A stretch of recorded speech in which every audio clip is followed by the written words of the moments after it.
Support comes from the Missouri Forest Products Association.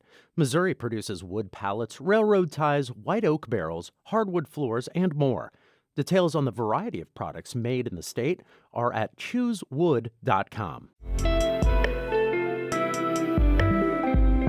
It's Monday, November 22nd. This is The Gateway. I'm Wayne Pratt. St. Louis recorded a near-record number of homicides last year, but the police department is not revealing which ones have been solved. The police department is supposed to be serving the public, and part of serving the public is also providing transparency. In just a few minutes, St. Louis Public Radio's Rachel Lippman will have more on the department's lack of transparency and a new lawsuit over its refusal to release information. At least 12 school systems in the region are starting their Thanksgiving break today.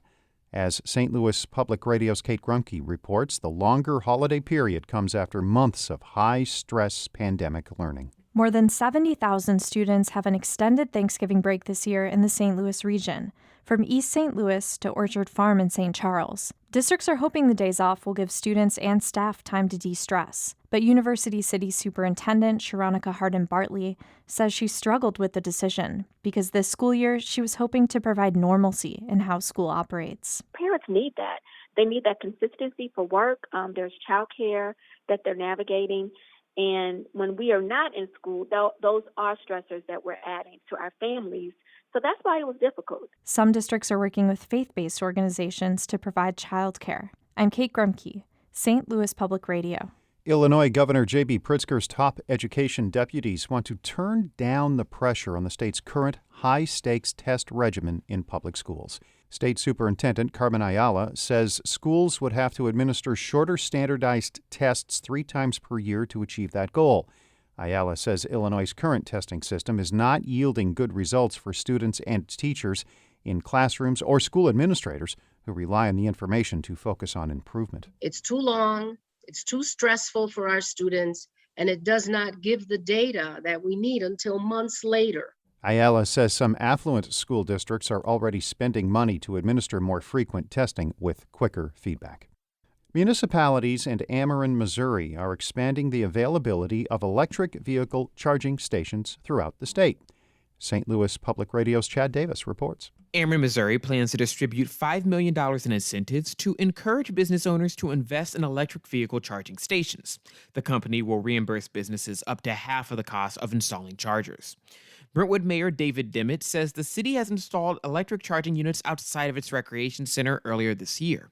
He says Brentwood may require new homes to include wiring for electric vehicle charging stations. The more EV charging stations that we can get, that's going to assuage that concern of these end users and hopefully will thereby encourage them to go out and make that transition. Missouri is expected to receive $99 million to build electric vehicle charging stations from the infrastructure bill passed by Congress. I'm Chad Davis, St. Louis Public Radio.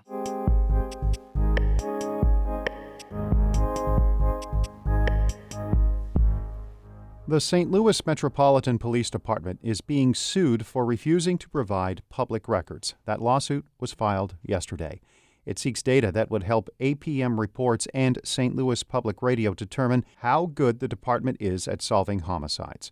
The two media outlets are not the only ones struggling to get answers from an increasingly secretive department. In collaboration with APM Reports, St. Louis Public Radio's Rachel Lippman explores the impact of the department's bunker mentality.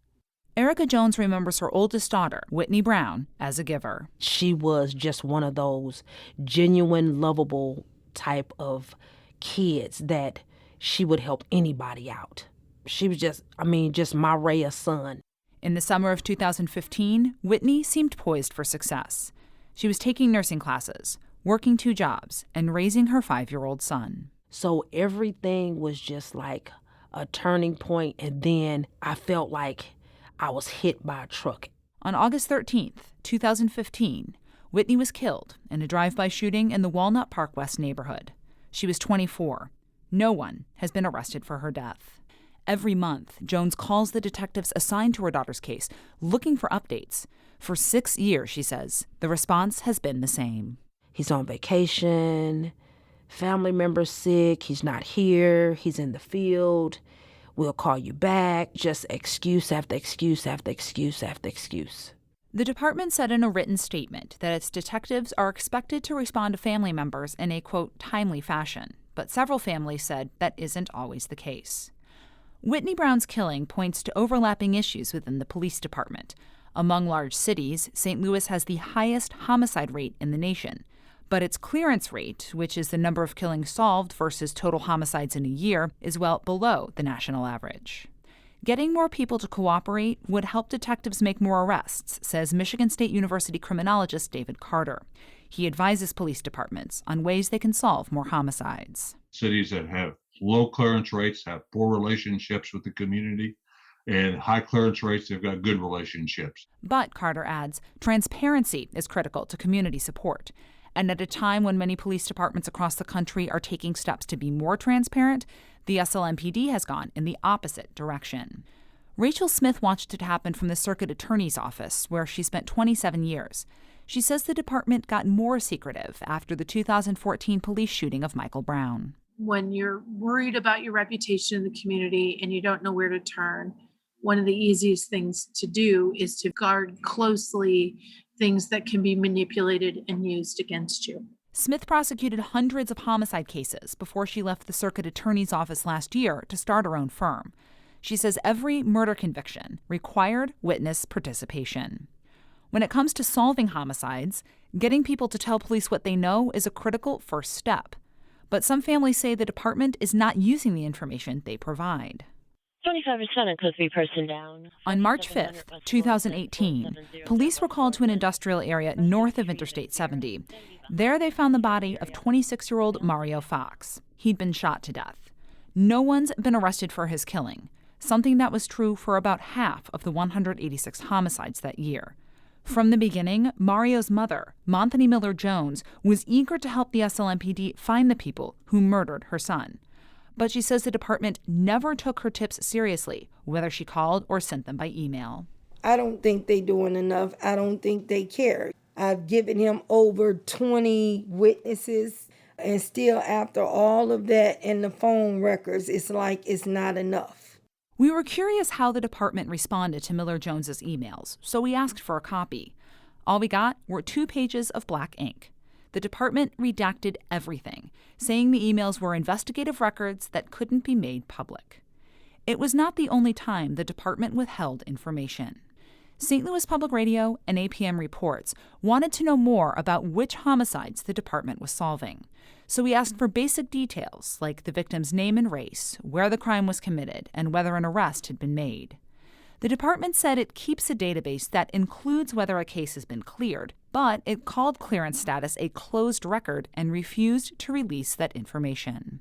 It's a stance Lisa Hoppenjans finds troubling. She's the director of the First Amendment Clinic at the Washington University School of Law and is representing APM Reports in its lawsuit. The police department is supposed to be serving the public, and part of serving the public is also providing transparency. After the first denial, Hoppenjans sent a letter to the department asking them to reconsider. The department again refused, citing sunshine law exemptions for investigative records. That's ludicrous. Stephen Rich is the data editor at the Washington Post. It's the basic information about the case. Is it still open or not? That's a question that they should be able to answer and is not exempted by any open records law in any state that I can think of. Rich would know. Back in 2017, he requested homicide data from 50 police departments across the country, including St. Louis. The SLMPD shared the information with the newspaper and then provided the Washington Post with a newer version of the dataset the next year. St. Louis Public Radio and APM Reports wanted to update those findings. So earlier this year, we filed an almost identical request, just asking for more current data. The department is refusing to release the data, so we're filing suit. Police Chief John Hayden declined to be interviewed, instead deferring to Interim Public Safety Director Dan Isom. Isom says he doesn't know why the department hasn't provided the data. I mean, maybe it's a different legal interpretation. Obviously it is, but I can't answer that. Elected officials charged with overseeing the department are also unhappy with the lack of transparency. Madam Clerk, would you please call the roll? Alderman Jeffrey Boyd serves on the city's Public Safety Committee, which is tasked with reviewing policies that impact the police department. He represents some of St. Louis's highest crime neighborhoods and says the department makes oversight difficult. Boyd says officials have dodged questions about everything, from the number of police districts to the size of the department's command staff. I often question whether the police department was fully transparent in information that they gave. There was always a way to disguise some of the hard questions. And for the sake of public safety, I've always just supported that. The department's public information office said Isom, Hayden, and other public safety officials are always made available to update aldermen. For Boyd, asking about how the department is run isn't just a political responsibility, it's personal.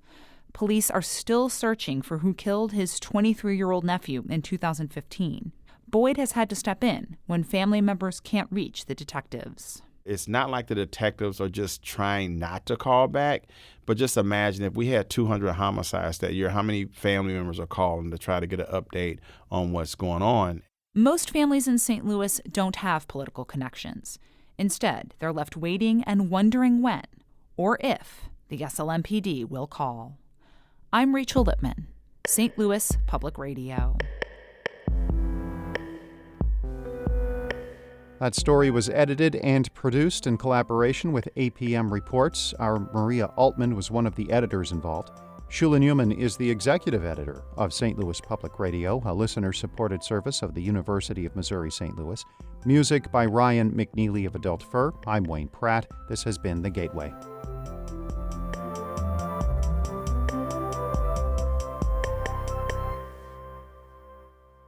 Support comes from the Missouri Forest Products Association, providing more than 41,000 jobs in the production of wood pallets, railroad ties, white oak barrels, hardwood floors, and more. Details at choosewood.com.